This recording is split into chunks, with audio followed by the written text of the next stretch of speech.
She mopped the floors at 3 a.m. while doctors slept and nurses changed shifts. For 8 years, Maria Santos had been invisible, just another cleaning lady pushing a cart through hospital corridors. Patients didn't see her. Staff barely acknowledged her, and administrators treated her like part of the equipment. What none of them knew was that the woman emptying their trash cans had once been the kind of medic who saved lives in places where ambulances couldn't reach. Welcome to Stories of Secret Heroes. Before we begin this powerful story of hidden expertise and life-saving courage, tell me in the comments, from which city are you watching today? And if you believe stories like this deserve to be heard, hit that subscribe button and help us honor those who heal in ways we never notice. Metropolitan Hospital never slept, but it did quiet down. The day shift rush of surgeries, emergency admissions, and visiting families gave way to the steady rhythm of overnight monitoring. Fewer voices in the halls, dimmer lighting in non-critical areas, and the kind of institutional calm that came when most of the city was dreaming. That's when Maria Santos began her shift. Every night at 11 p.m., she'd punch her time card, gather her supplies,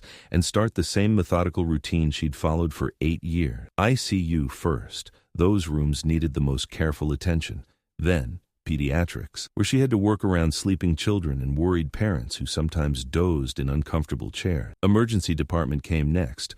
Always unpredictable, always needing quick turnarounds between patients. Finally, the surgical floors, where precision cleaning was critical for infection control. Maria was 52, with graying hair kept in a neat bun under her hospital-issued cap. Her uniform was always clean, her cart always organized, and her work always thorough. She spoke English well enough for her job, but with an accent that made some people assume she understood less than she did. The medical staff knew her as Maria from Custodial, if they knew her name at all. Most just saw the uniform in the cart, another part of the hospital infrastructure that kept things running smoothly. They'd nod politely when she cleaned around them, step aside when she needed to mop, and occasionally say thank you when she emptied overflowing trash bins. What they didn't know was Maria's story. 15 years earlier, in a small clinic outside Tegucigalpa, Honduras, Maria Santos had been Dr. Maria Elena Santos, a physician who'd spent 12 years providing medical care in regions where resources were scarce and expertise was precious. She delivered babies during power outages,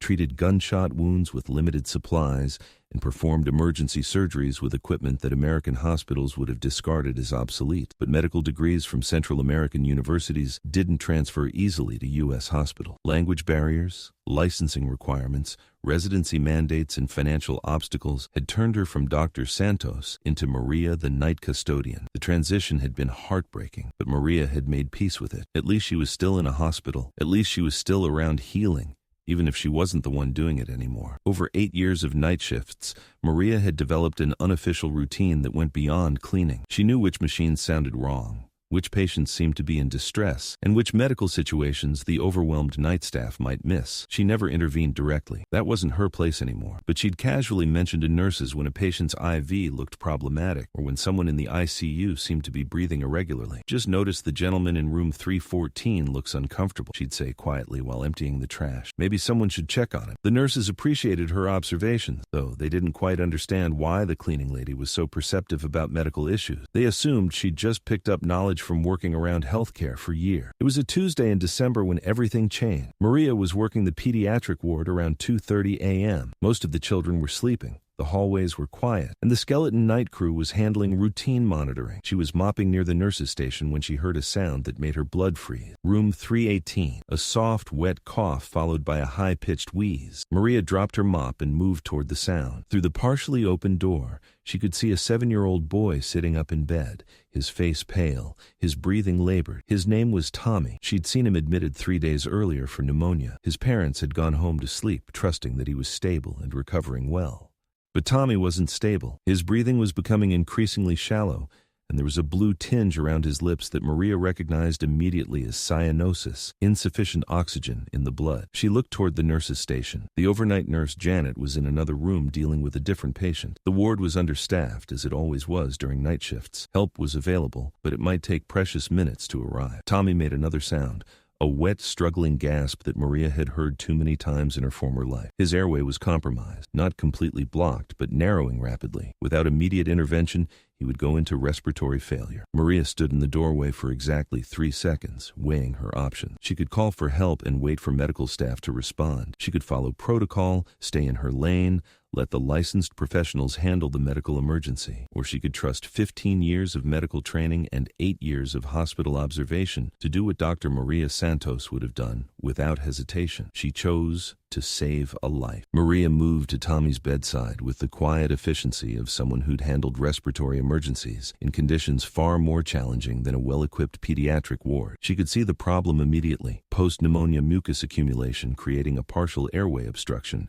complicated by inflammation that was restricting normal breathing. "Tommy," she said softly, her accent barely noticeable when she switched into medical mode, "I need you to sit up a little more for me. Okay?" She adjusted his position to optimize airway alignment, then began a series of gentle but precise percussion techniques on his back, medical procedures designed to help clear mucus from compromised lungs. Not standard custodial training, but definitely within the scope of what Dr. Santos had done hundreds of times. Tommy's breathing began to improve almost immediately. The wet sound diminished, the wheezing decreased, and the blue tinge around his lips started to fade. Maria continued the treatment, monitoring his oxygen saturation on the bedside monitor and adjusting her technique based on his response. That's when Janet, the night nurse, walked into the room. "Maria, what are you—" Janet began, then stopped as she took in the scene. The custodian was performing what looked like professional respiratory therapy on a patient whose breathing had clearly been in distress. Tommy was now breathing normally,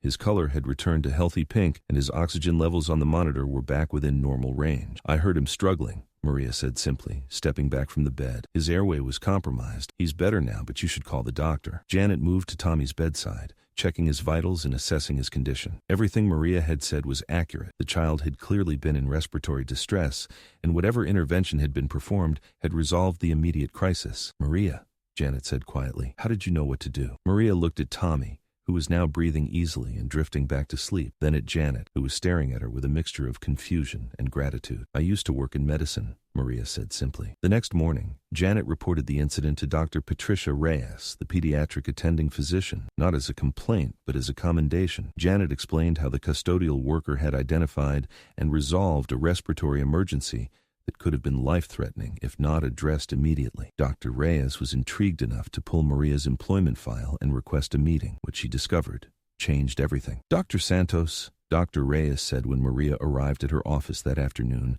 using the title deliberately. "I've been reviewing your background." Maria shifted uncomfortably. "I'm just Maria from Custodial. You have a medical degree from Universidad Nacional Autónoma de Honduras. 12 years of clinical experience. Specialization in emergency and rural medicine." Maria nodded slowly. "That was before." "Before what?" "Before I came here. Before I learned that my degree doesn't count, my experience doesn't transfer, and my accent makes people think I'm not smart enough to be a real doctor." Dr. Reyes studied her for a moment. "Maria, would you be interested in helping us solve a problem?" The problem, it turned out, was one that many urban hospitals faced. Night shift coverage in pediatrics was minimal, but emergencies didn't follow shift schedules. Having someone with Maria's background and observational skills working during the overnight hours could provide an additional safety net for vulnerable patients.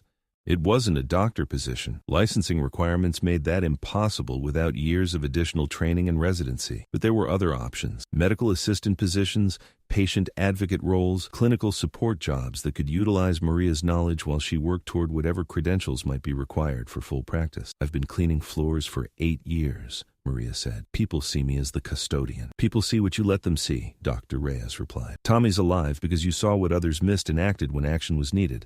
That's not custodial work. That's medical practice." 6 months later, Maria Santos had a new title: Clinical Support Specialist, Pediatric Night Shift. She still worked overnight, still knew every corner of the hospital, still noticed things others missed. But now when she identified a problem, she had the authority to act on it. She kept her custodial cart, not because she had to, but because it made her invisible in the way that sometimes allowed her to observe what others couldn't see. Patients and families talked freely around the cleaning lady. Staff discussed cases without thinking about who might be listening. In the ecosystem of hospital hierarchy, the custodian was part of the background, which gave Maria access to information that formal medical staff might miss. Tommy's parents never learned the full story of what happened that night. They knew their son had experienced a breathing episode, and that it had been resolved quickly by hospital staff. They sent a card to the pediatric ward thanking everyone for their excellent care. But Janet knew, Dr. Reyes knew, and gradually other staff members began to understand that the quiet woman who moved through the hospital at night was someone worth paying attention to. If Maria says something's wrong,